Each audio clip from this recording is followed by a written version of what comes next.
The city didn't snow like a postcard. It snowed like a confession. Wet flakes came down sideways, catching the sodium-orange streetlights and turning them into smeared halos that looked guilty for shining. The rail corridor cut through the edge of town like an old scar. Freight lines, chain link, loading docks that hadn't heard a union whistle in years. It was the kind of place a person chose when they didn't want to be found. Officer Ethan Cole hadn't chosen it tonight. Tonight had chosen him. His apartment was dark, quiet, and too clean. The sort of clean that didn't mean neatness, just absence. No dishes, no music, no photographs that might ask questions. The only light was the glow of his phone on the coffee table, vibrating against the wood like it was trying to drill through it. Unknown number, no caller ID. 11:47 p.m. Ethan stared at it until it stopped. Then it rang again.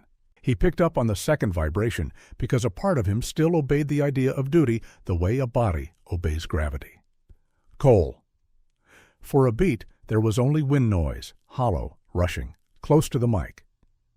And then a woman's voice, controlled but tight at the edges. Officer Cole, this is dispatch. We got a 911 hang-up from a maintenance shack off Rivercut. Caller left. Nothing coherent, just... She swallowed. Just a dog? Ethan's throat tightened, the way it always did when the world tried to hand him something living. Repeat that. Caller said a K9 ran past his truck, bleeding, still in harness. He followed it until it disappeared into the rail yard. Then he called. He's not staying out there.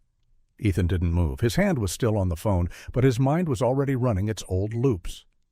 Danger, darkness, distance, the way a gunshot sounds different when it's close. The part of him that had learned survival through repetition tried to file it under not my problem. He was off patrol. He was on desk duty, pending evaluation. He was tired. But the word K9 didn't land in his brain. It landed lower, somewhere behind the ribs where memory wasn't careful. Any units? Closest are 25 out, dispatch said. Weather, road closures, we... Her voice lowered. Cole, you're the only one within 10. Ethan's fingers flexed once, like they were reaching for something that wasn't there anymore. A leash, a collar, a familiar weight. He could ignore it. He could stay in his quiet room and let the system handle it. And the system would arrive 25 minutes late to a dog that was already bleeding. Ethan stood up. Send me the pin. His truck smelled like cold leather and old coffee. He hadn't cleaned it in months because cleaning felt like pretending he had control. The windshield wipers fought the snow like tired arms. The city blurred into grayscale, slick asphalt, shuttered storefronts, the occasional headlights ghosting past like strangers who didn't want to make eye contact. Ethan drove the way he always drove when he was thinking too much. Slow, precise, both hands on the wheel. Not because he feared the weather, because bad visibility made people brave. It made them step into dark corners, believing they'd gone invisible. And Ethan had learned the hard way, the ugliest decisions were rarely made under clear skies. The rail corridor appeared like a mouth, a line of dead warehouses and stacked containers waiting to swallow sound. Ethan parked near a maintenance shack that looked like it had been built as an afterthought and forgotten. A pickup truck idled nearby, hazard lights blinking a weak orange rhythm. A man in a puffy jacket stood beside it, shoulders hunched, breath fogging. He looked relieved and terrified at the same time when he saw Ethan's badge. "Officer, thank God," the man blurted. "I told him I ain't going in there. That dog, he was—" "Slow down." Ethan kept his voice level, not gentle, not harsh, just stable. "Tell me what you saw." The man pointed toward the rails. Came out of nowhere, big German shepherd, like military big, harness. But it was ripped up. There was blood all over him. He looked at me like... The man shivered, like he was trying to say something. Then he ran. I followed for maybe a minute, and then I heard something. Metal clanking, like a gate. And I lost him. Ethan nodded once. "You did the right thing calling." "I didn't touch him," the man said quickly, like he needed Ethan to know he wasn't the villain in his own story. He didn't growl, didn't show teeth, just kept moving like he had a job. A job. Ethan looked down the corridor where the rails vanished into snow. He felt something old in his chest, not quite pain, not quite hope. Something like a hand finding a scar and pressing just to check if it still mattered. "Go home," Ethan told the man. "Get warm. If dispatch calls you, answer." The man hesitated. "You going in there alone?" Ethan didn't answer directly. He adjusted his coat, checked the small med kit he kept in his door pocket out of habit, and started walking. Sound changed in the rail yard. The city behind him faded into a distant hum. Out here, everything felt muted, like the snow was swallowing noise before it could travel. His boots crunched over gravel and ice. Chain-link fences rattled faintly in the wind. Ethan's flashlight cut a narrow path. Black rails, rust, the sharp angles of machinery that didn't care about human bodies. He swept the light across shadows the way he'd been trained to. Corners, gaps between containers, the space behind a collapsed pallet stack where someone could crouch and wait. He found blood first. A trail smeared across the snow, dark and uneven, like someone had dragged a paintbrush through frost. Ethan's pulse steadied. That was the strange thing about him now. He didn't become calmer when things were safe. He became calmer when things were clear.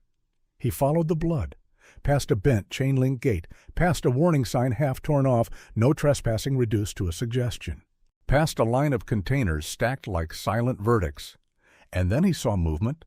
A shape collapsed beneath an overhang where a loading dock roof jutted out like a broken jaw. For a second, Ethan thought it was just a shadow. Then the shadow lifted its head. Amber eyes, flared nostrils, a breath that hitched like it hurt to exist. K9 shadow. The dog wasn't just injured. He was running on whatever was left after survival had already cashed its checks. His coat was a familiar working dog pattern, rich tan and black, but it was matted with blood and slush. A torn harness hung off him like ripped clothing, straps dangling. One paw twitched, reflexive, as if the dog was still trying to stand even while his body refused. Ethan lowered himself slowly. No sudden movements, no looming posture. He kept his hands visible, palms down, voice steady. "Hey," he said softly. "Hey, Shadow." The dog's ears shifted at the name, not fully up, but enough to say the sound meant something. Ethan's throat tightened again. He didn't know why he said that name. It just came out, like it had been waiting behind his teeth. Shadow blinked once, slow. His eyes didn't show fear. They showed calculation. That wasn't a pet stare. That was a working dog still trying to solve a problem. Ethan got close enough to see the source of the bleeding. A wound at the shoulder, dark and wet against fur. The dog's breathing was fast and shallow, shock territory. Ethan's hands moved automatically, and he hated that his hands remembered how to do this better than his heart remembered how to feel. "All right," Ethan murmured, "I've got you." Shadow's body tensed when Ethan touched the harness, but he didn't snap, didn't growl, didn't fight. He just endured. Ethan swallowed hard, pulled a pair of trauma shears from his kit, and carefully cut away fur around the wound. The dog flinched when cold air hit exposed tissue, but he stayed still. There was a puncture, clean entry, no exit. Gunshot. Ethan's mind clicked into place.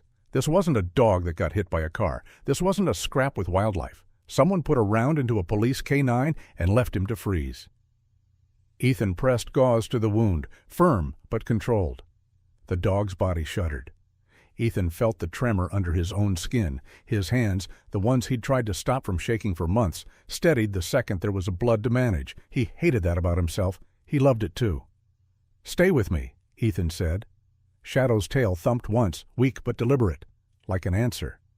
Ethan looked at the harness. A department-issued vest would have clear markings, Idaho plates, a name tag. This one had been tampered with. The Velcro panel, where the ID should have been, was shredded, as if someone had cut it away in a hurry. The metal tag pocket, normally sealed, was half open. Ethan's fingers found the tag inside. He pulled it out, and his stomach dropped. The stamped number looked wrong, not because it was unreadable, but because it had been scratched. Altered. The kind of damage someone made on purpose when they wanted something to disappear. Without leaving evidence, they'd erased it. Ethan stared down at Shadow. The dog stared back, and in that look, Ethan didn't see an animal asking to be saved. He saw a partner still trying to complete a mission. "Okay," Ethan whispered. "Okay, I hear you." He slid his arm under Shadow's chest and tried to lift. The dog's weight was heavy in the way that meant blood loss. Ethan adjusted, braced his legs, and got Shadow upright, just enough to move. Shadow staggered, then leaned into Ethan like he understood the deal. "You carry me now, but I'm still with you." Ethan guided him out from under the loading dock overhang toward his truck. Halfway there, Shadow stopped. His head turned sharply to the left toward a narrow alley between containers. He tugged against Ethan's support with surprising intent. Ethan froze, scanning the gap. "What is it?" Shadow whined, soft, urgent, then took a step, pulling. Ethan didn't like it. He wanted to get the dog warm, get antibiotics in him, get to a vet, but Shadow wasn't panicking. Shadow was pointing. Ethan shifted his flashlight into the container alley. The light caught a patch of disturbed snow, a footprint pattern, tire tracks that didn't match the maintenance worker's pickup. And something else.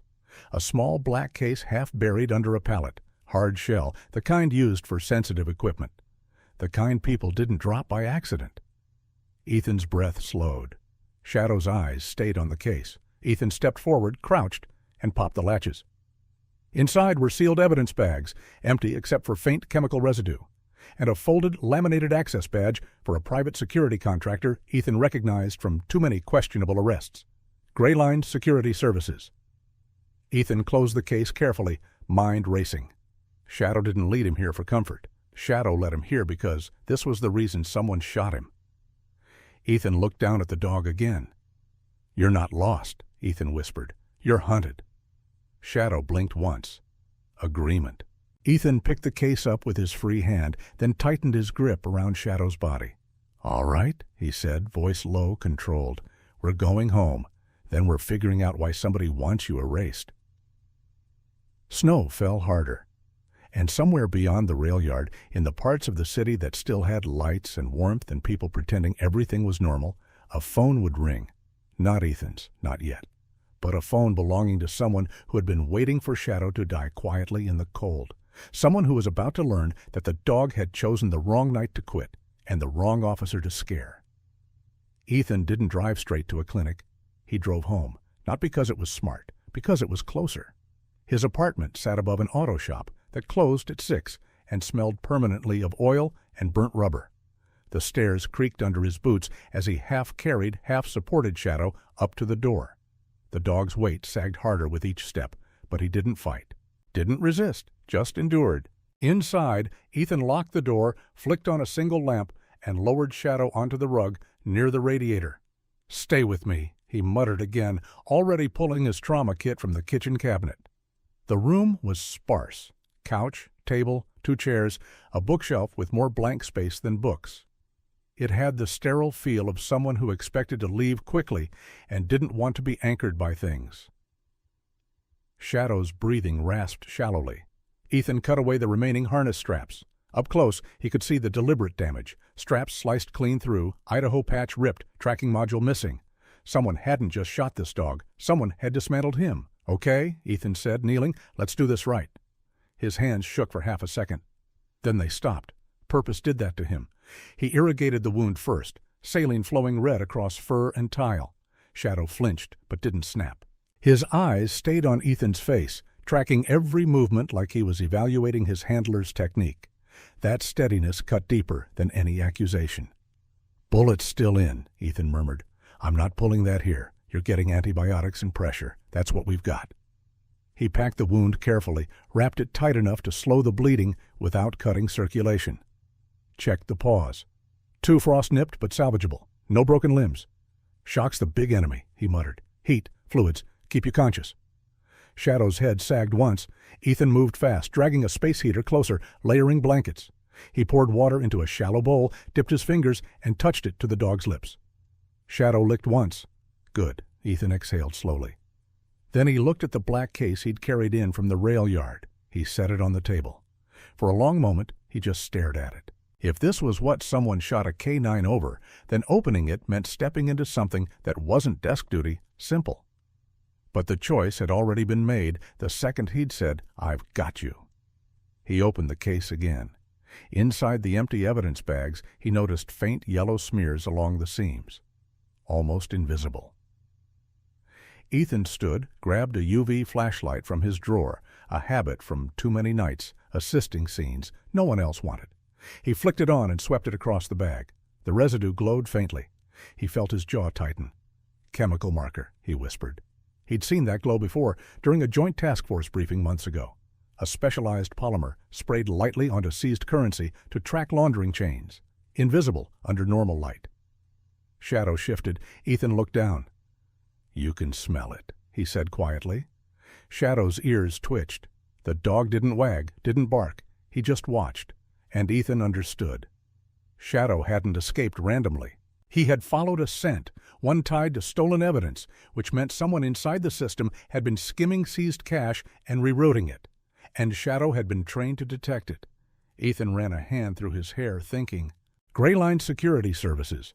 They contracted with the department for evidence transport overflow, when cases stacked too high and storage ran thin, if they were laundering marked currency. Then Shadow wasn't an escaped liability. He was a walking detector, and someone had decided that was unacceptable.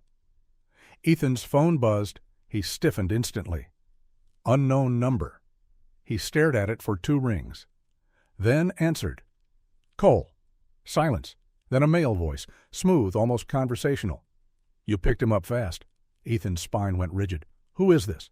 You don't need my name. You need to understand something. That dog you found, he's not your concern. Ethan's eyes moved slowly to Shadow. The dog's ears were forward now, alert. How'd you get this number? Ethan asked calmly. You think you're hard to find? Former K-9 unit, recently benched after a field incident, lives above Miller's Auto on 3rd. A faint chuckle. You're not exactly invisible, Officer Cole. Ethan didn't respond. You're harboring department property, the man continued, property that was already scheduled for decommissioning. Decommissioning, Ethan repeated softly. Is that what you call shooting him? A beat. That dog is unstable. He attacked a handler. We had to put him down. Shadow's breathing hitched faintly at the tone. Ethan felt something cold and steady settle inside him. He didn't attack me, Ethan said. Didn't growl, didn't snap. You don't know what he's capable of? I do, Ethan replied evenly. He's capable of tracking polymer-marked currency. Silence this time, longer.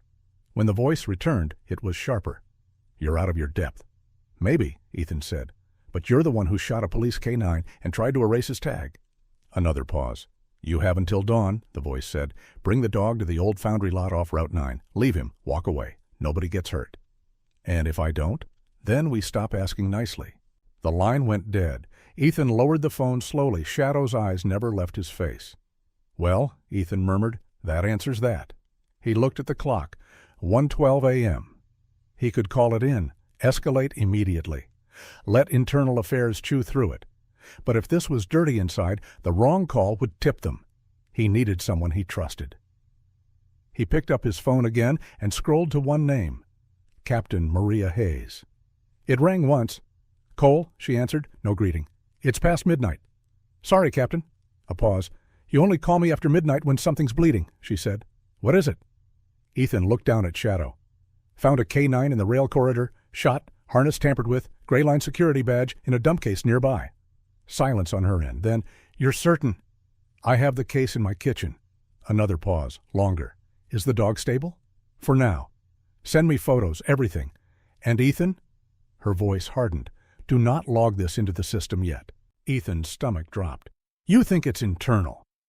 I think, Hayes said carefully, that I've been seeing patterns in evidence handling reports for months. Small discrepancies. Gray Line's name keeps floating up. She exhaled slowly. If someone tried to erase that dog's identity, we're not talking about negligence. Ethan's stomach dropped. You think it's internal. I think, Hayes said carefully, that I've been seeing patterns in evidence handling reports for months. Small discrepancies. Gray Line's name keeps floating up. She exhaled slowly. If someone tried to erase that dog's identity, we're not talking about negligence. Ethan's grip tightened on the phone. They called me, he said. Hayes didn't ask how. What did they say? Bring the dog by dawn? A beat. Are you going to? Ethan looked at Shadow again. The dog blinked once. No. Hayes didn't hesitate. Good, then listen carefully. I'm coming to you. Don't answer any more unknown calls. Lock your door. And Ethan? Yes, ma'am. You're not alone in this. The line clicked off. Ethan lowered the phone slowly. For a moment, the apartment was quiet except for the hum of the radiator and Shadow's uneven breathing. He knelt beside the dog again. They think you're property, he murmured. They think I'll hand you over because it's easier. Shadow's tail thumped once, weak, defiant. Ethan almost smiled. "Yeah," he whispered, "that's what I thought." 3 floors below, tires rolled softly across wet pavement. Ethan didn't hear them at first. He was focused on checking Shadow's bandage. It was Shadow who heard it.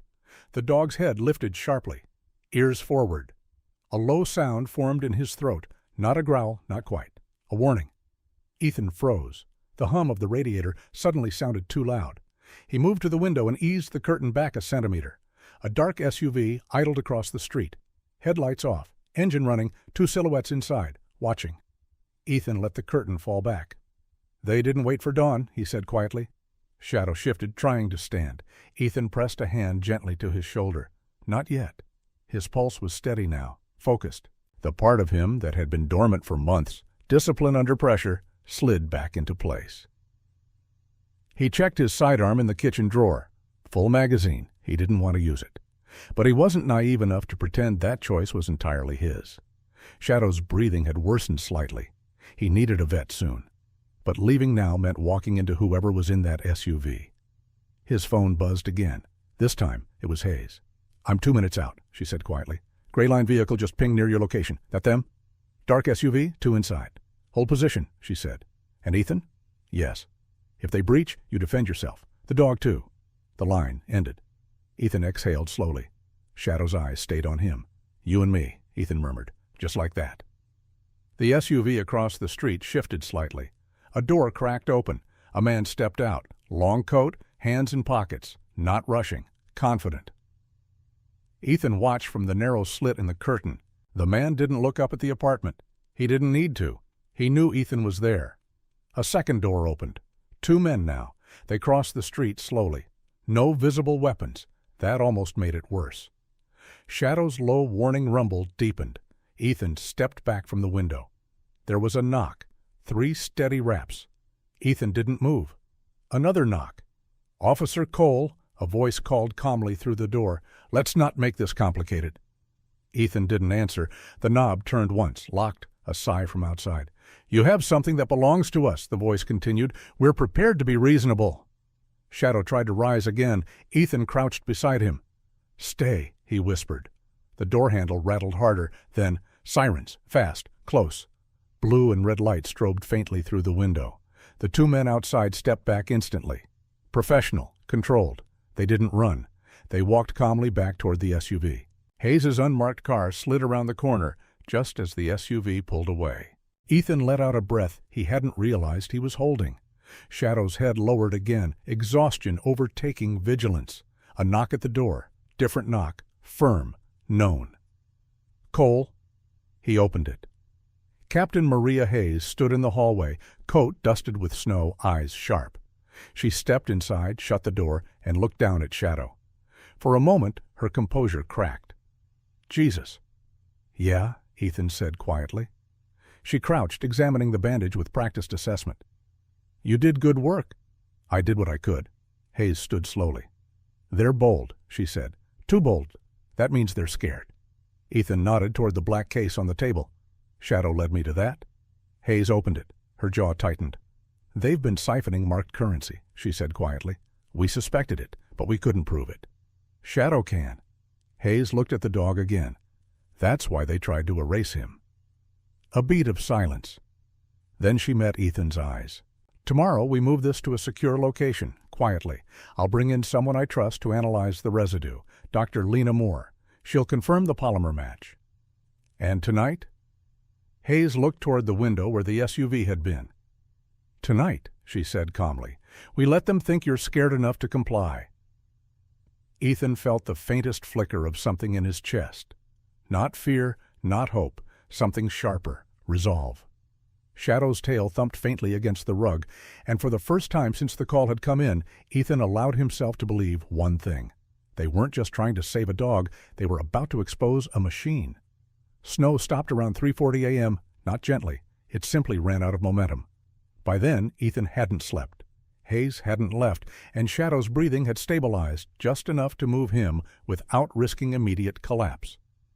"Vehicle's clear," Hayes said quietly, checking her phone. They pulled back 2 blocks, watching but not pushing. Ethan nodded. Shadow lifted his head when Hayes stepped closer again. Not hostile, not relaxed either. Evaluating.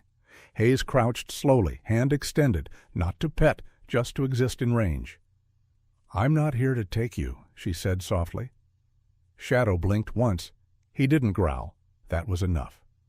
They moved at 4:15 a.m., not to a precinct, not to a hospital, to a small forensic substation Hayes controlled, technically active, practically forgotten. It sat behind a shuttered courthouse annex and only processed overflow. "Gray Line doesn't know about this site," Hayes said as Ethan carried Shadow inside through a side entrance. "It's not on their transport routes." Inside, the building smelled faintly of bleach and paper. Fluorescent lights hummed overhead. Shadow was laid carefully on a padded bench in an unused lab bay. Ethan stayed beside him. Hayes made one call. "Lena," she said into the phone, "I need you off the books. Now." "Doctor." Lena Moore arrived 32 minutes later, wearing boots, jeans, and a coat thrown over scrubs. Her hair was tied back carelessly, like she hadn't expected to sleep anyway. She stopped cold when she saw Shadow. "Oh," she whispered. There was no dramatics in her voice, just recognition. She approached slowly, crouching near the bench. "Who did this to you?" Shadow's nose twitched toward her hand. She didn't touch him immediately. She looked at Ethan instead. "Vitals?" "Stable for now. Bullet still in. I packed it. Antibiotics started." Lena nodded once. No surprise. No second guessing. She examined the wound without fuss. "He's strong," she said quietly.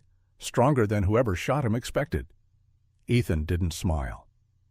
Lena moved to the black case Hayes had placed under UV lighting. She flicked off the overheads and turned on the forensic lamp. The residue glowed faintly along the seams of the evidence bags. Her jaw tightened. "That's it," she said. "Polymer?" Hayes asked. Lena nodded. "Same batch used in narcotic seizures 2 months ago and in the Benson racketeering case." Hayes went very still. "Both of which passed through Gray Line." "Yes." Silence. Lena stood slowly. "You're telling me someone's been skimming marked evidence and laundering it before it's logged?" Hayes nodded once.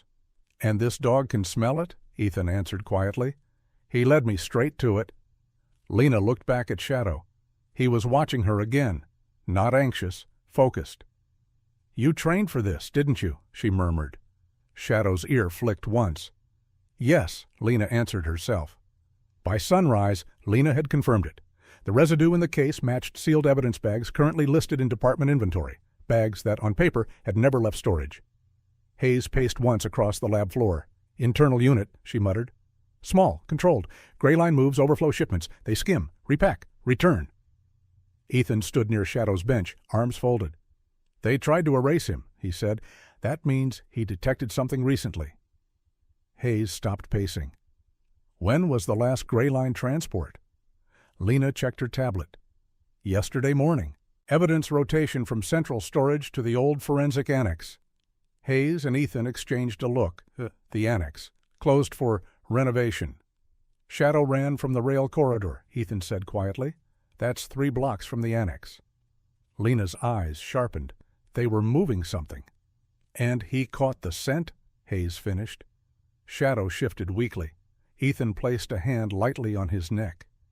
"We need to get him scanned," Lena said. "Pull it out. Proper imaging." Hayes nodded. "I've got a surgical team at County, I trust." Ethan's hand tightened slightly against Shadow's fur. Hayes noticed. "They won't log him under his altered ID," she said quietly. "I'll handle that." Shadow's eyes met Ethan's again. That steady gaze, still on mission. Ethan exhaled slowly. "Okay." County Surgical Wing was quiet at 8:15 a.m. Storm delays kept non-emergency cases home. Shadow was wheeled into an OR under Hayes's credentials. Ethan waited in the hall, back against the wall, arms folded too tight. He hadn't stood in a surgical hallway in months. He didn't like the sound of metal trays, didn't like the smell of antiseptic, didn't like the memory of not being able to fix something in time. Hayes stood beside him. "You did good," she said. Ethan didn't answer. His hands were shaking now. No blood to steady them, just waiting. Hayes didn't comment. After 42 minutes, Lena emerged. "Bullet's clean," she said. "No bone fragmentation. He'll keep the shoulder." Ethan exhaled. "Good. But," Lena added carefully, There's something else. Hayes straightened. What? Lena held up a small sealed evidence bag. Inside was a microchip. Not unusual, except it was larger than standard issue. Ethan's pulse spiked. That's not department spec, he said. No, Lena agreed, and it's not just ID. She met Hayes's eyes. It's storing data. Back at the annex lab, Lena slotted the chip into a reader under controlled isolation. The screen flickered. Not veterinary data. Encrypted storage, 50 megabytes. Hayes leaned over her shoulder. Jesus. Ethan felt the world narrow. They hid something in him, he said quietly. Shadow lay on a padded bench nearby, groggy from anesthesia, but awake enough to track Ethan's movements. They didn't just want him erased, Hayes said. They wanted this erased. Lena began decrypting. Give me 20. Ethan moved closer to Shadow. You carried it, he murmured softly. All this time. Shadow blinked slowly. His tail gave one faint thump. At minute 19, Lena swore under her breath. Hayes stepped closer. What? Lena turned the monitor. Transaction logs, encrypted internal memos, transfer orders between Grayline and a shell consulting firm, amounts in the millions. And one folder labeled for cleanup, priority assets. Inside were scanned internal clearance documents authorizing disposal of unstable canine assets following handler misconduct. Hayes went cold. They're killing dogs, she said flatly. And handlers, Ethan added quietly, because inside that folder were 3 familiar names. Officers who had died in vehicle accidents within the last year. Handlers who had filed internal discrepancies. Shadow's head lifted weakly at Ethan's tone. You weren't unstable, Ethan said softly. You were inconvenient.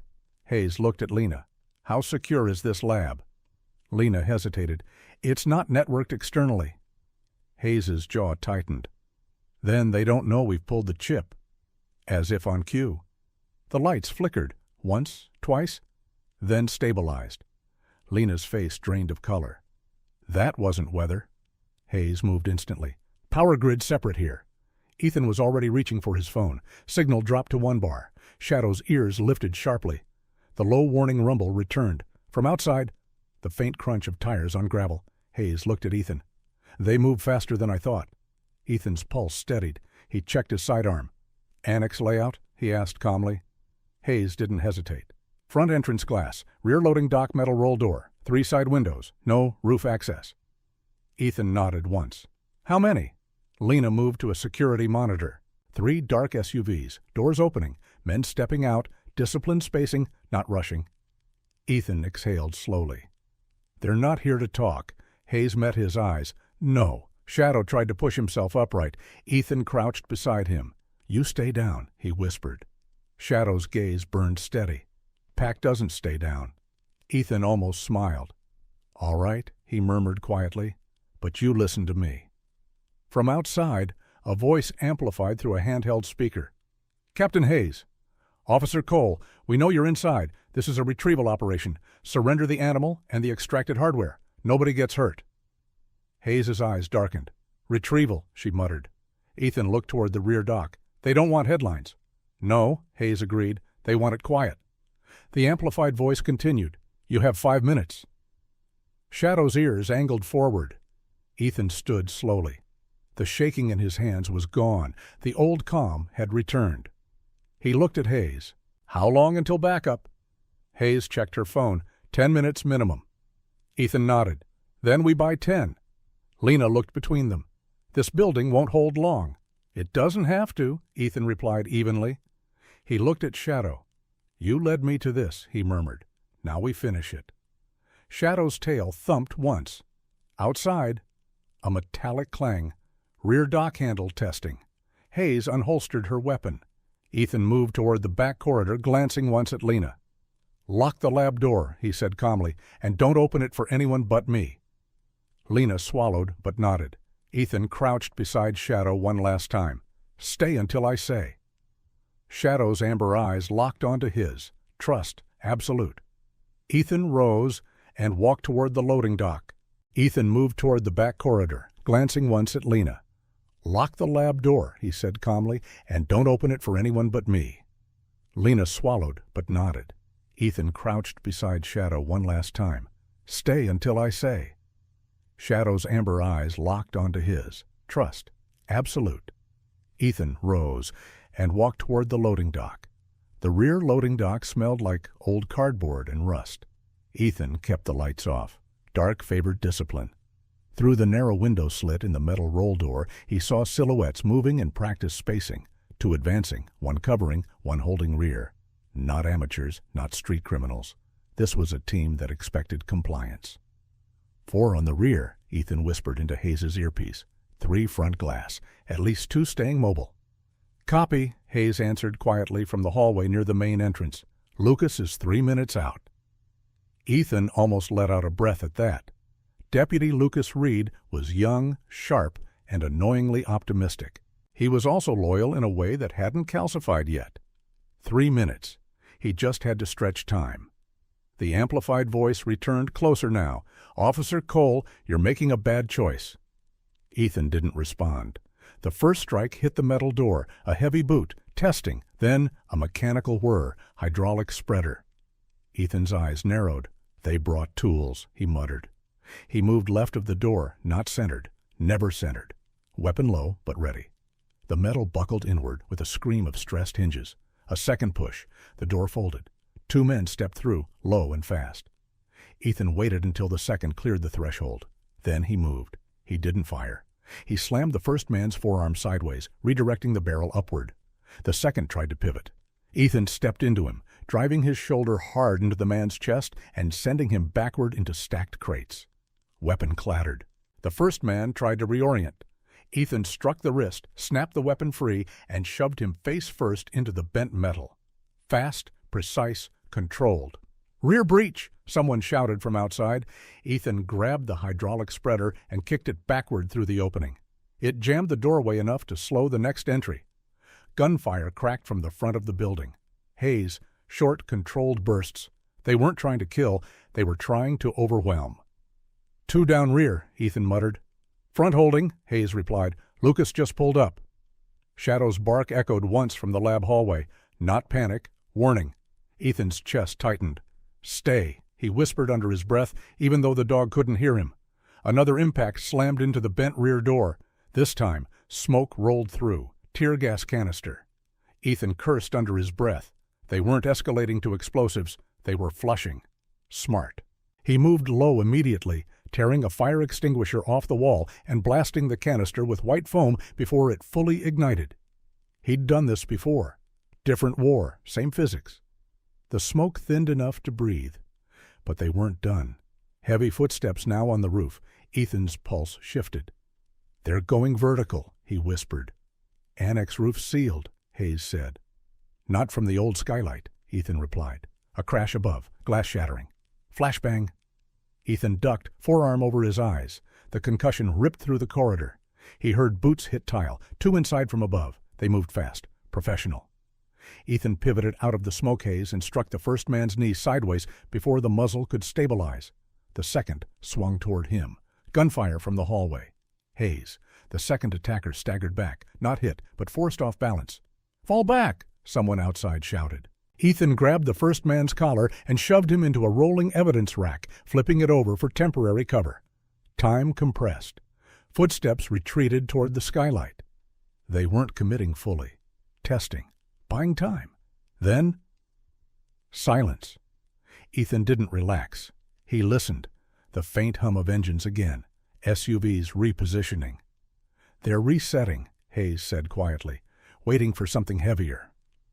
Ethan stepped toward the lab hallway. Shadow stood now, not steady but upright, bandaged shoulder tight, amber eyes sharp. You were supposed to stay down, Ethan muttered. Shadow huffed once, not apology, agreement to disobey. Ethan almost laughed despite the tension. Footsteps pounded in from the front corridor. Lucas burst through, breath fogging, rifle raised. Cap, Hayes waved him in. You're late, she said flatly. Traffic, Lucas shot back, then saw the damage. His eyes widened. Okay, so we're doing this. Ethan met his gaze. You good? Lucas nodded once. Yeah. He looked at Shadow and softened slightly. Hey, buddy. Shadow's ears twitched, pack expanding.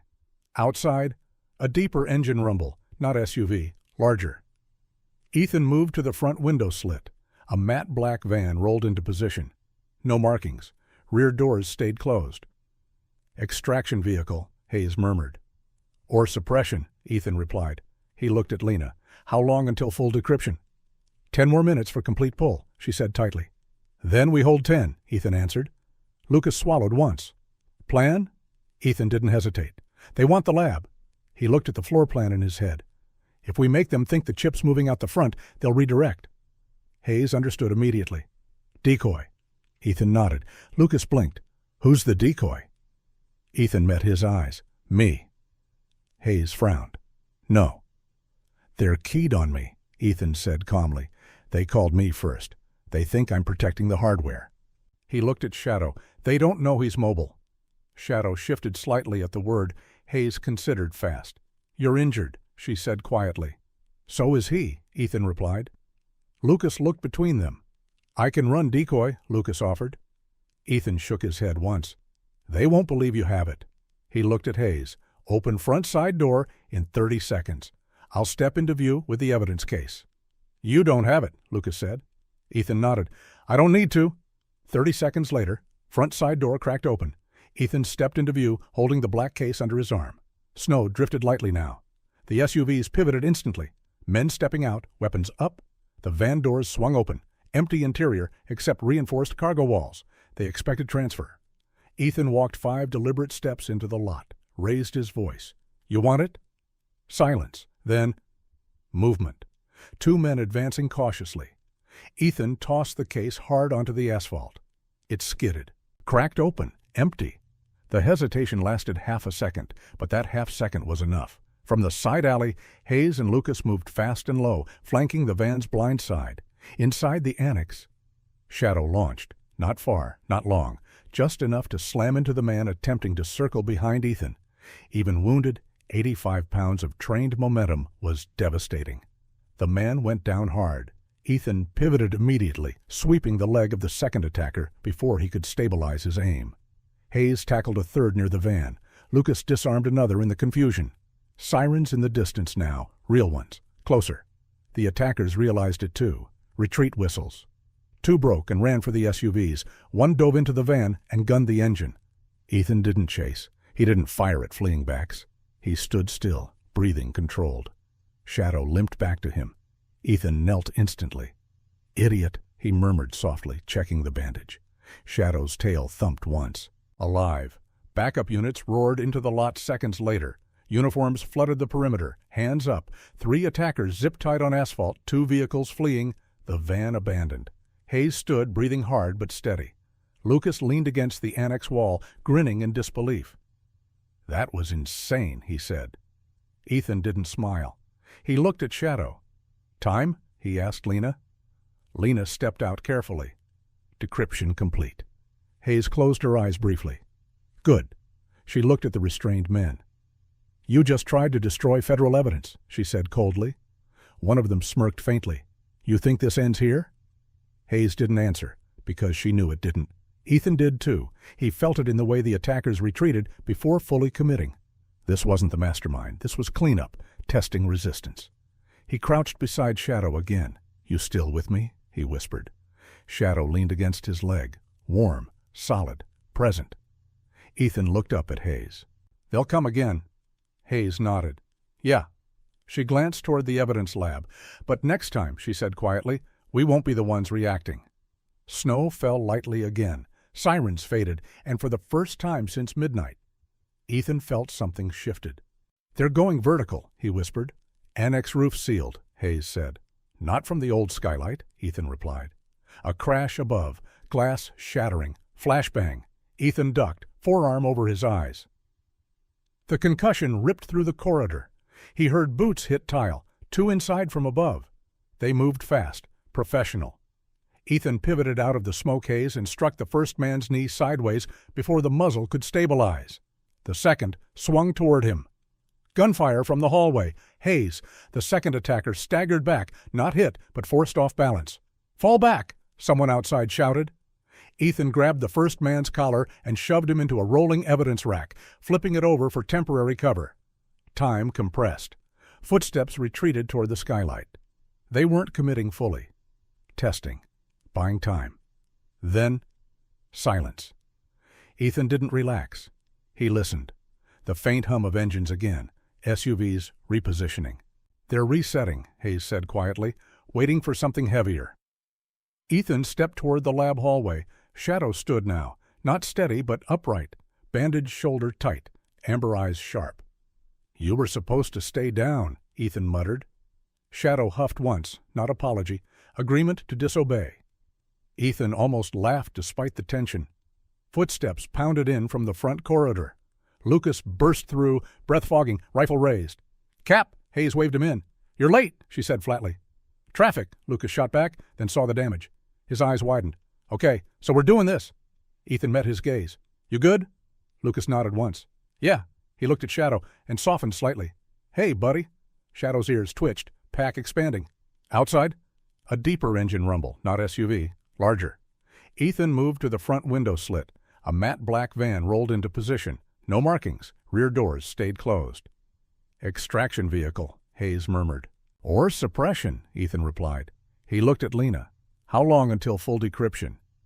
10 more minutes for complete pull," she said tightly. "Then we hold 10, Ethan answered. Lucas swallowed once. "Plan?" Ethan didn't hesitate. "They want the lab." He looked at the floor plan in his head. "If we make them think the chip's moving out the front, they'll redirect." Hayes understood immediately. "Decoy," Ethan nodded. Lucas blinked. "Who's the decoy?" Ethan met his eyes. "Me," Hayes frowned. "No. They're keyed on me," Ethan said calmly. "They called me first. They think I'm protecting the hardware." He looked at Shadow. "They don't know he's mobile." Shadow shifted slightly at the word. Hayes considered fast. "You're injured," she said quietly. "So is he," Ethan replied. Lucas looked between them. "I can run decoy," Lucas offered. Ethan shook his head once. "They won't believe you have it." He looked at Hayes. "Open front side door in 30 seconds. I'll step into view with the evidence case." "You don't have it," Lucas said. Ethan nodded. "I don't need to." 30 seconds later, front side door cracked open. Ethan stepped into view, holding the black case under his arm. Snow drifted lightly now. The SUVs pivoted instantly. Men stepping out, weapons up. The van doors swung open. Empty interior, except reinforced cargo walls. They expected transfer. Ethan walked 5 deliberate steps into the lot, raised his voice. "You want it?" Silence. Then, movement. 2 men advancing cautiously. Ethan tossed the case hard onto the asphalt. It skidded, cracked open. Empty. The hesitation lasted half a second. But that half second was enough. From the side alley, Hayes and Lucas moved fast and low, flanking the van's blind side. Inside the annex, Shadow launched. Not far, not long, just enough to slam into the man attempting to circle behind Ethan. Even wounded, 85 pounds of trained momentum was devastating. The man went down hard. Ethan pivoted immediately, sweeping the leg of the second attacker before he could stabilize his aim. Hayes tackled a third near the van. Lucas disarmed another in the confusion. Sirens in the distance now, real ones, closer. The attackers realized it too. Retreat whistles. 2 broke and ran for the SUVs.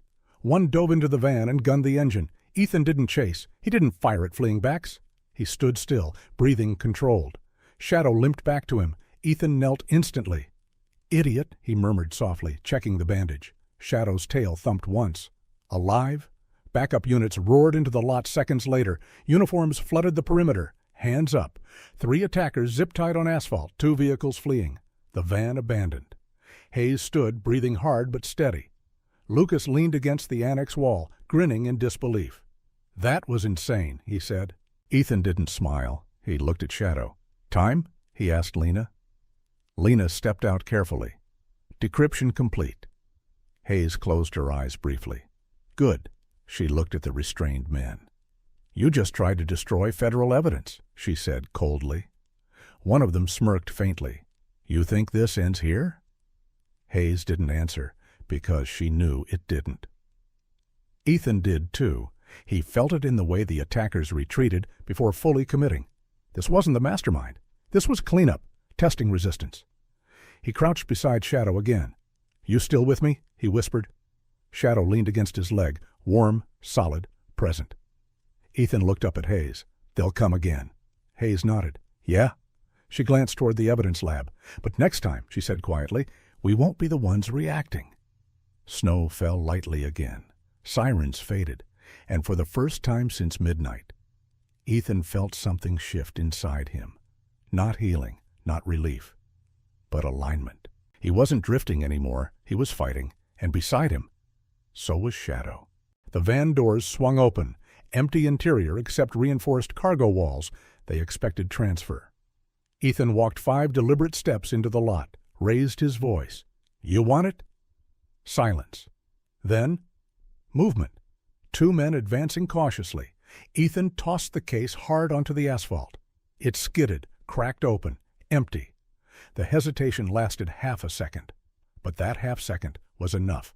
From the side alley, Hayes and Lucas moved fast and low, flanking the van's blind side. Inside the annex, Shadow launched. Not far, not long. Just enough to slam into the man, attempting to circle behind Ethan. Even wounded, 85 pounds of trained momentum was devastating. The man went down hard. Ethan pivoted immediately, sweeping the leg of the second attacker before he could stabilize his aim. Hayes tackled a third near the van. Lucas disarmed another in the confusion. Sirens in the distance now, real ones, closer. The attackers realized it too. Retreat whistles. 2 broke and ran for the SUVs. 1 dove into the van and gunned the engine. Ethan didn't chase. He didn't fire at fleeing backs.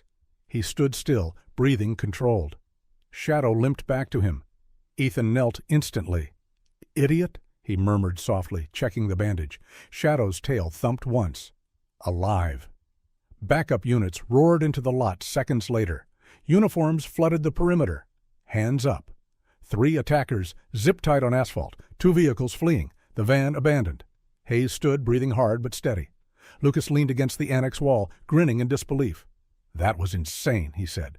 Ethan didn't smile. He looked at Shadow. "Time?" he asked Lena. Lena stepped out carefully. "Decryption complete." Hayes closed her eyes briefly. "Good." She looked at the restrained men. "You just tried to destroy federal evidence," she said coldly. One of them smirked faintly. "You think this ends here?"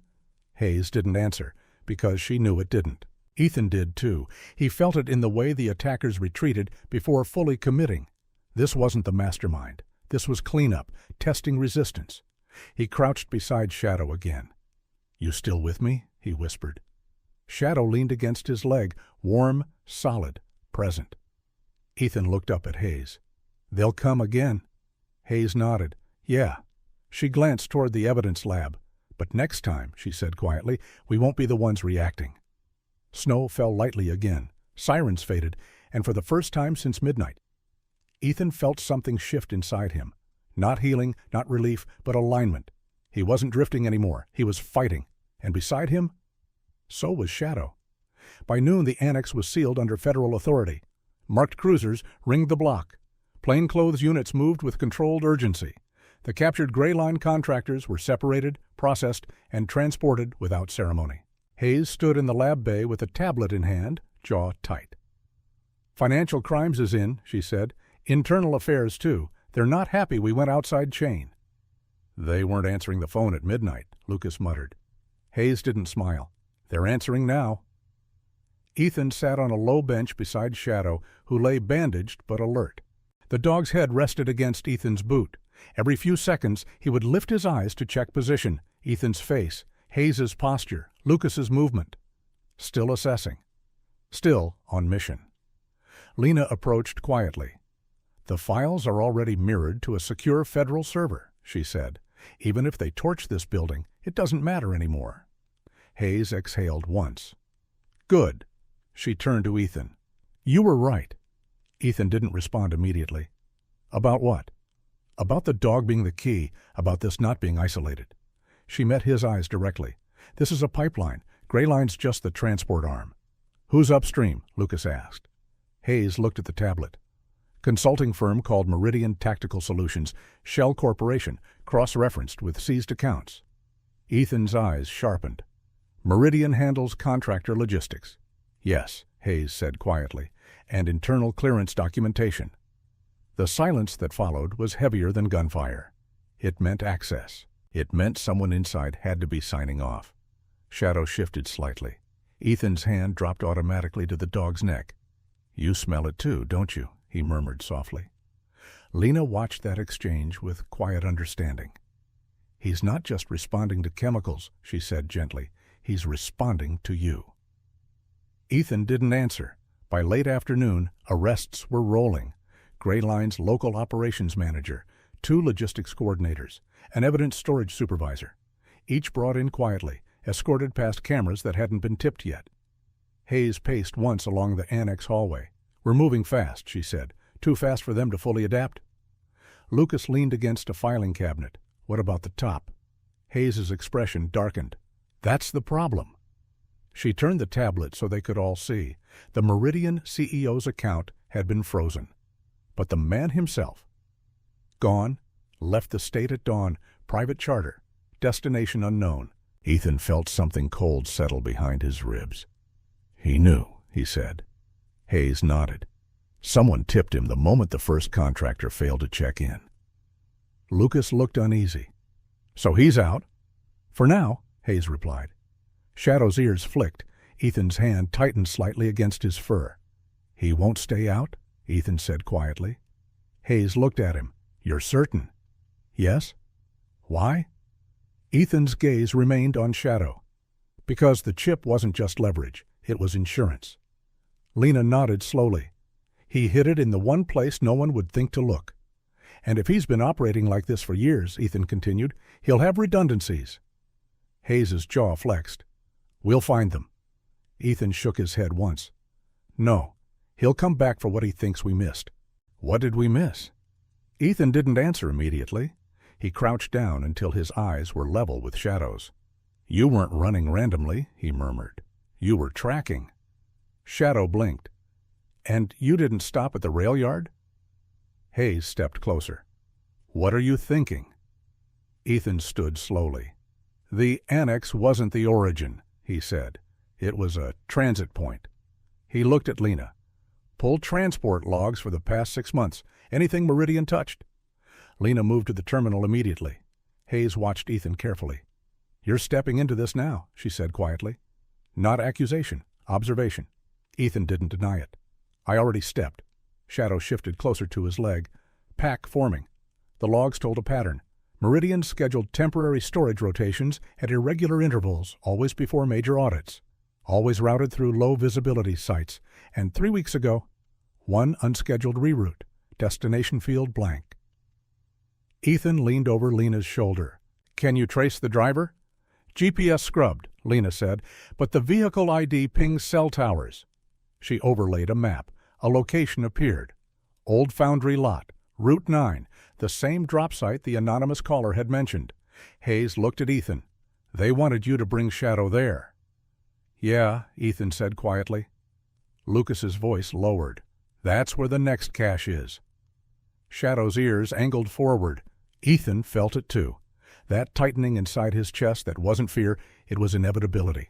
Night came fast, too fast.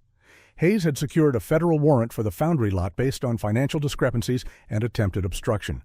But warrants didn't stop armed men. Ethan loaded into the second unmarked SUV with Lucas. Shadow lay in the back seat, harness replaced with a temporary vest, bandage secure, eyes sharp. Lucas glanced back at him once. "You sure he's up for this?" Ethan didn't hesitate. "He's not staying behind." Lucas nodded slowly. "Yeah." They rolled out. The Foundry Lot looked abandoned, the way buildings sometimes choose to look abandoned. Too quiet.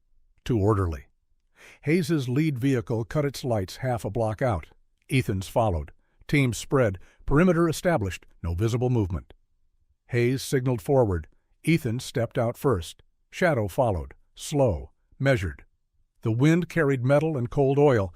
Ethan paused at the chain-link gate. Shadow stopped too, head lifting, nostrils flaring. And then a pull. Subtle. Directional. Ethan let the leash slack. "Where?" he murmured. Shadow angled left toward a corrugated side structure attached to the main foundry shell. Lucas whispered, "That wasn't on the original site map." Hayes signaled 2 units to cover the main doors. Ethan moved toward the side structure. The scent must have been faint, buried under snow and rust and time, but Shadow followed it without hesitation. At the side door, locked. Ethan crouched.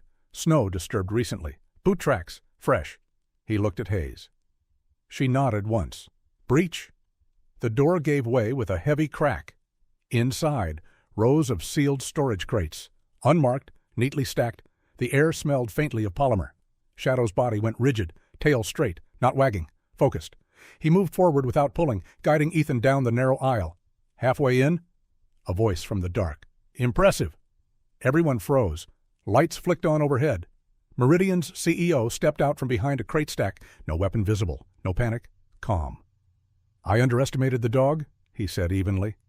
Hayes's weapon came up, hands visible. He raised them slowly. Of course. Ethan felt Shadow tense beside him. Where's your team? Hayes demanded.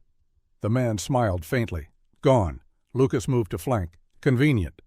The CEO tilted his head slightly. You've won the battle, he said, almost conversationally, but you misunderstand the game. Ethan's jaw tightened. Try me. The man gestured lightly toward the crates. You think this is just about skimming evidence? It's about leverage, about who controls what information exists. Shadow growled low. The man glanced at him. And that animal is inconvenient. Ethan's voice dropped. You shot him. I ordered it, the man corrected calmly. Efficiency matters. Something shifted behind Ethan's eyes. He stepped forward slightly. Shadow stayed perfectly aligned at his side. You're done, Hayes said coldly. Federal warrant. Asset seizure. The CEO's smile didn't fade. Do you know how many officials benefited from this operation? How many contracts I negotiated? He looked at Ethan. You think arresting me ends it? Ethan didn't blink. No, he said quietly, but it starts it. The man studied him.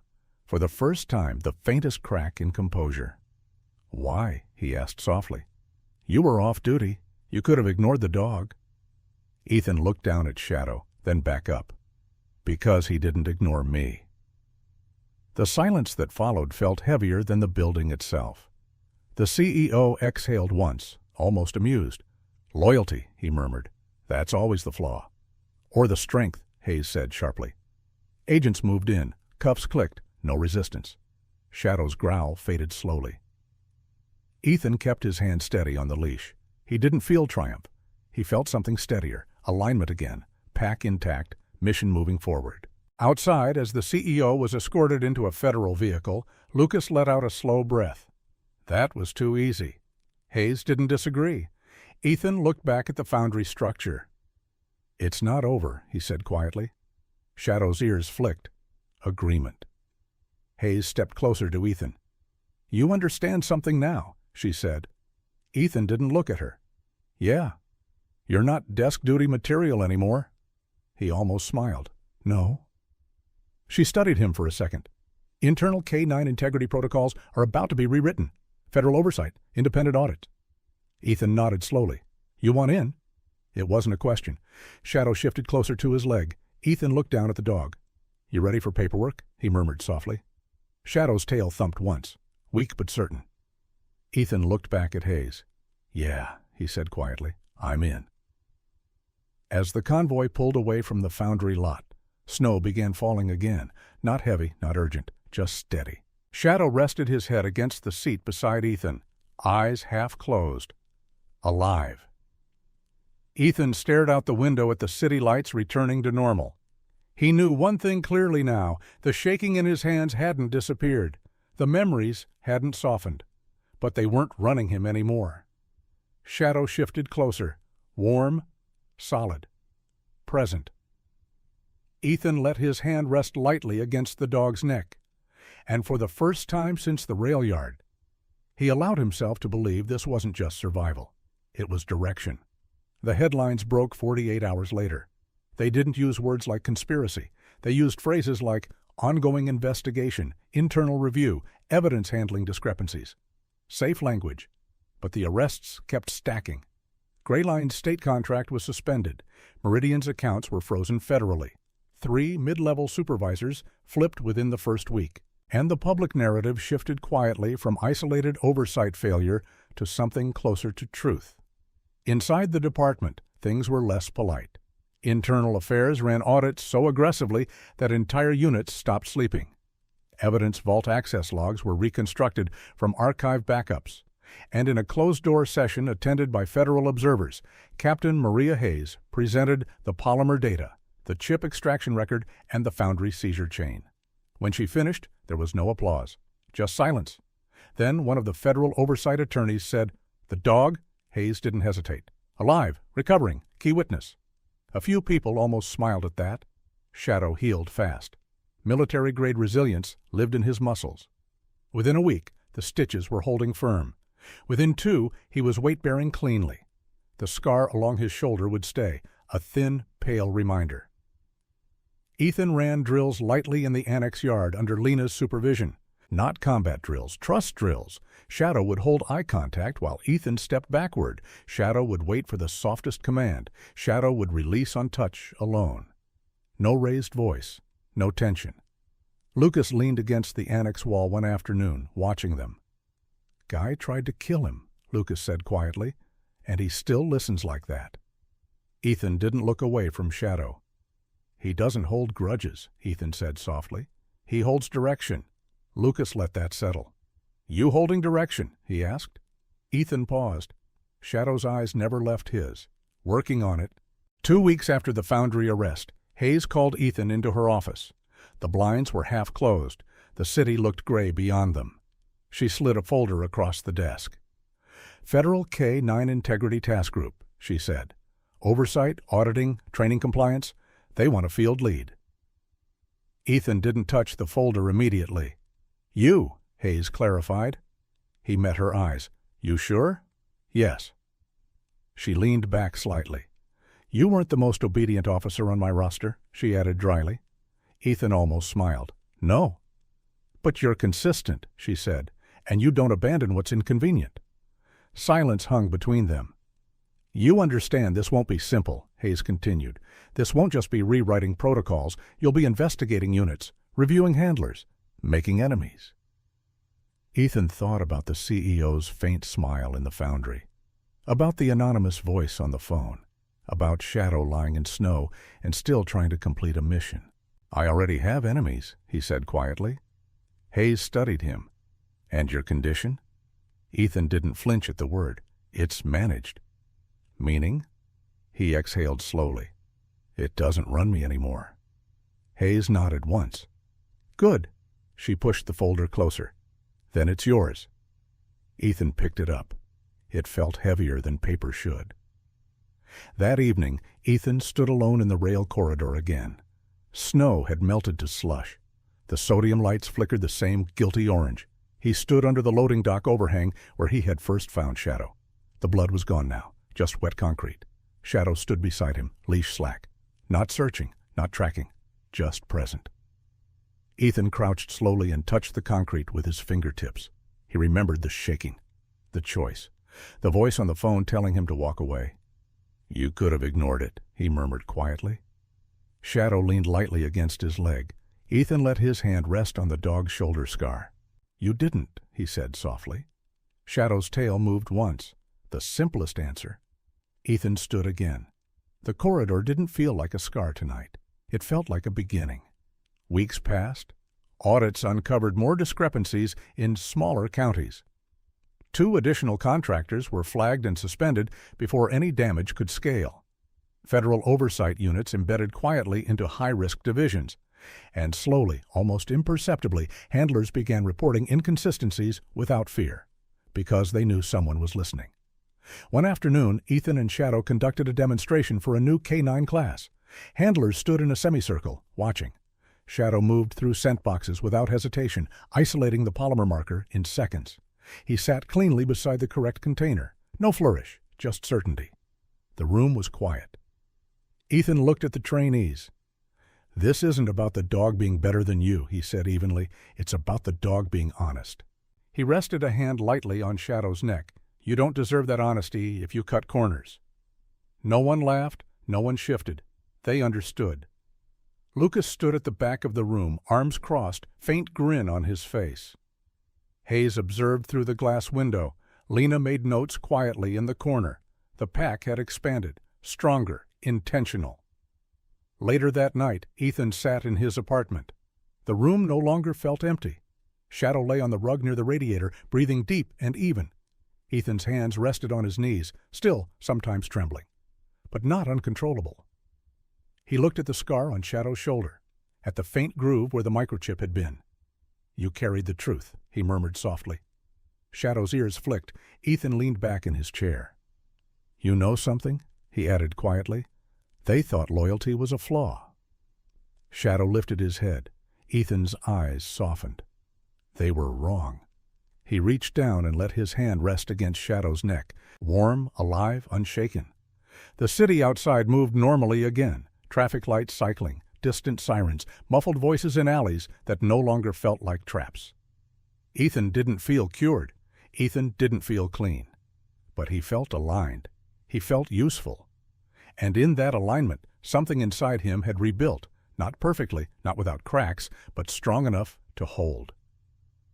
Shadow shifted closer, resting his head lightly against Ethan's boot. No command, no signal, just presence. Ethan exhaled slowly. "All right," he murmured. "We keep going." Shadow's tail thumped once. Agreement. Outside, snow began falling again, not heavy, not urgent, just steady. And this time, it didn't feel like a confession. It felt like a clean page,